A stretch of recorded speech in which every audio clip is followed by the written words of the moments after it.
Epstein files में जो अब तक सबसे बड़ी विकेट गिरी है वो है प्रिंस एंड्रू की। इनकी एक फोटोग्राफ रिलीज हुई पब्लिक में जिसमें ये एक लड़की के साथ खड़े हुए थे। बाद में बीबीसी के इंटरव्यू में ये मुकर गए और बोला ये पिक्चर मेरी है ही नहीं, ये तो एआई से जनरेट की गई है। बाद में पिक्चर का एनालिसिस हुआ और पता चला कि ये रियल थी। वो लड़की भी मंजर आम पर आ गई और उसके बाद सोने पे सुहागा जब एप्स्टीन फाइल्स रिलीज हुई तो इनकी ईमेल्स भी मंजर आम पर आ गई जो इन्होंने जेफरी एप्स्टीन को भेजी थी पब्लिक ऑफिस होल्ड करते हुए। उसके बाद इनसे शाही खानदान ने सारे टाइटल्स भी ले लिए और पुलिस इन्हें गिरफ्तार करके ले गई। एप्स्टीन फाइल में हजारों की तादाद में लड़कियां विक्टिम बनी।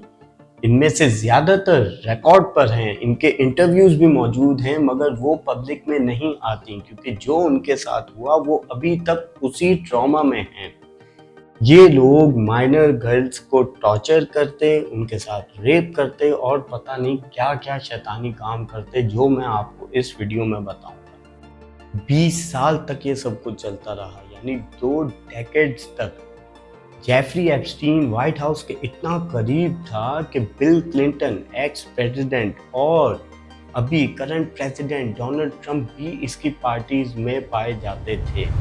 ना सिर्फ ये बल्कि और भी बड़े नाम जैसे माइकल जैक्सन, बिल गेट्स और भी पूरी एक लिस्ट है नामों की जो कि डीओजी डिपार्टमेंट ऑफ जस्टिस अभी तक पब्लिक नहीं कर सका क्योंकि उस पर प्रेशर इतना है। मगर अब यहाँ कुछ सवालात बनते हैं। पहला सवाल, जेफरी एप्स्टीन ने अमेरिकन जेल में खुदकुशी क्यों कर ली? क्या ये खुदकुशी थी या कुछ और? दूसरा सवाल, अमेरिका के लिए एप्स्टीन स्कैंडल इतना इम्पोर्टेंट क्यों है? डिपार्टमेंट ऑफ जस्टिस पे किसका प्रेशर है कि इन फाइल्स को रिमूव कर दिया जाए? क्या इन फाइल्स के अंदर ऐसे लोगों की पिक्चर्स हैं कि जो बाहर आ गई, मंजर आम पर आ गई, तो क्या वो पावरफुल लोग पावरफुल नहीं रहेंगे? तीसरा सवाल, जेफरी एप्स्टीन कौन था जिसके नाम पर ये एप्स्टीन फाइल्स वाला स्कैंडल बना? चौथा सवाल ये कि जेफरी एप्स्टीन एक वर्किंग क्लास से ताल्लुक़ रखता था, उसके बाद वो कैसे इतना अमीर हो गया कि उसके अपने फार्म हाउसेस थे, उसके अपने जजीरे थे, उसका अपना प्राइवेट जेट था और उसकी कई प्रॉपर्टीज़ भी थी जिस पर वो इतने पावरफुल लोगों को पार्टीज़ में इनवाइट करता था। पांचवा और आखिरी सवाल कि जेफरी एप्स्टीन 20 साल तक ये शैतानी काम करता रहा एफबीआई और अमेरिकन एजेंसीज के नाक के नीचे, पर कैसे?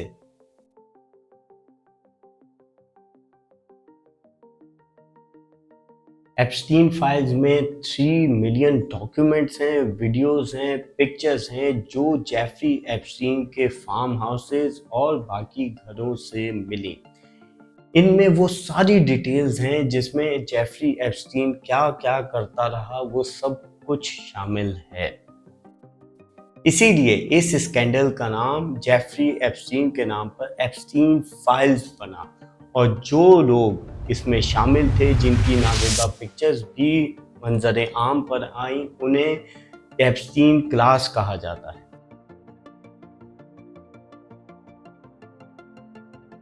जेफरी एप्स्टीन एक वर्किंग क्लास फैमिली से ताल्लुक़ रखता था। ये ब्रुकलिन में स्कूल में पढ़ता था मगर इसने अपनी एजुकेशन कंप्लीट नहीं की। ये एक कॉलेज ड्रॉप आउट था मगर फिर भी न्यूयॉर्क में जाकर मैथ्स टीचर लग गया।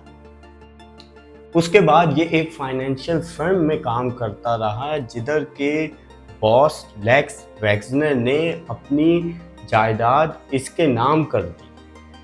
सिर्फ यही नहीं बल्कि उन्होंने एक टाइम पे अपना मेंशन भी जेफरी एप्स्टीन के नाम कर दिया और यहाँ से एक नया दौर शुरू हुआ। उसको ग्लेन मैक्सवेल मिली जो कि उसकी बाद में गर्लफ्रेंड भी बनी। उसने यूके की बड़ी फैमिलीज और हॉलीवुड स्टार्स से जेफरी एप्स्टीन को मिलवाया। सिर्फ यही नहीं, उसने व्हाइट हाउस ले जाकर जेफरी एप्स्टीन को बिल क्लिंटन और कई गवर्नमेंट के ऑफिशियल से भी मिलवाया। पर ये कपल करता क्या था?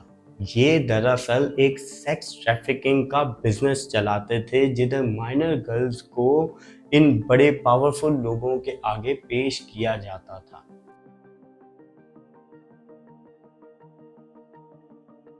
जेफरी एप्स्टीन 20 साल तक यानी 2 डेकेड्स तक व्हाइट हाउस के करीब रहा। एफबीआई को तो जरूर पता होगा कि जेफरी एप्स्टीन है कौन, मगर जिसका ताल्लुक डायरेक्ट बिल क्लिंटन से हो यानी प्रेसिडेंट ऑफ अमेरिका से, तो छोटी एजेंसीज उसका क्या कर सकती थी। ये पॉलिटिशियंस, रॉयल फैमिली मेंबर्स और बड़े मेगा रिच पीपल को अपनी पार्टीज में इंक्लूड करता, ये सब कम्युनिकेट होता ईमेल्स के थ्रू। ईमेल्स में उन लड़कियों की एज तक बताई जाती, इन लड़कियों को टॉर्चर किया जाता और वो कुछ किया जाता जो हम वीडियोस में बता भी नहीं सकते। ये पिक्चर आप देख रहे होंगे बिल क्लिंटन की, जो कि जेफरी एप्स्टीन की गर्लफ्रेंड के साथ है पूल में। सिर्फ बात यहीं खत्म नहीं होती, जेफरी एप्स्टीन इनसे गवर्नमेंट मैटर्स में भी अपने मतलब के फैसले कराता था। जेफरी एप्स्टीन पहले भी पुलिस के हाथों गिरफ्तार हो चुका था, मगर केस कुछ ऐसा बनाया गया कि कुछ ही महीने बाद वो वापसी आ गया। नेक्स्ट टाइम यानी दूसरी बार जब वो गिरफ्तार हुआ तो वो न्यू जर्सी एयरपोर्ट से गिरफ्तार हुआ। इस बार उसे सजा हुई और सिर्फ 1 महीने के बाद ही उसने जेल में खुदकुशी कर ली। या खुदकुशी कर ली या उसे मार दिया गया, क्योंकि कुछ चीज़ें इसी तरफ इशारा करती हैं कि जैसे कि सीसीटीवी वीडियो, उस सेल की कोई सीसीटीवी वीडियो नहीं थी। दूसरी चीज़ ये कि वहाँ पर जो गार्ड्स थे वो सो रहे थे। तो ऐसी चीज़ों से ये साबित होता है कि ये सब प्लांटेड था, उसे मरवाया गया। क्यों? क्योंकि टाइमिंग परफेक्ट थी। जर्नलिस्ट और जो लोग इस केस पे इन्वेस्टिगेशन कर रहे थे वो कह रहे थे कि हम बहुत करीब थे। अब सब चीज़ें अनकवर होने ही वाली थी कि ये सब कुछ हो गया, यानी एप्स्टीन ने खुदकुशी कर ली।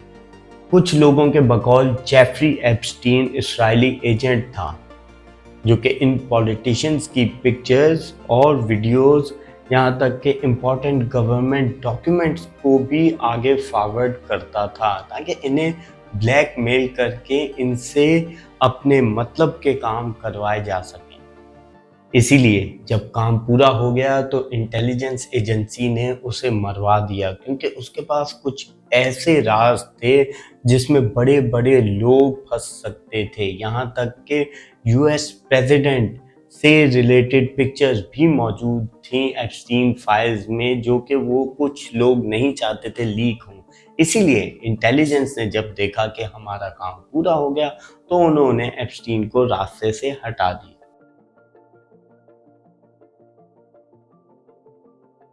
एप्स्टीन फाइल्स अमेरिका के लिए इसलिए इम्पोर्टेंट हैं क्योंकि इसमें माइनर गर्ल्स के साथ रेप किया गया, उनकी टॉर्चर किया गया और उन्हें किसी और तरीके से भी इस्तेमाल किया गया।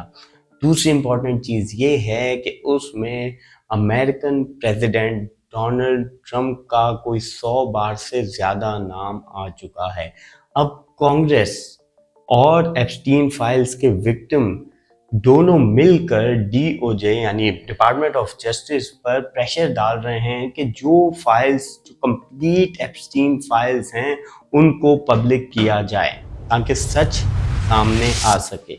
थॉमस मैसी और वो लड़कियां जो कि एप्स्टीन फाइल्स की विक्टिम हैं, वो हार मानने को तैयार नहीं। वो डिपार्टमेंट ऑफ जस्टिस को कहते हैं कि आप पूरी के पूरी फाइल्स को पब्लिक करें, जिन फाइल्स में डोनाल्ड ट्रंप की पिक्चर्स और वीडियोस भी मौजूद हैं, और अगर ये रिलीज हो जाती हैं तो हो सकता है कि पूरी की पूरी बसात ही पलट जाए।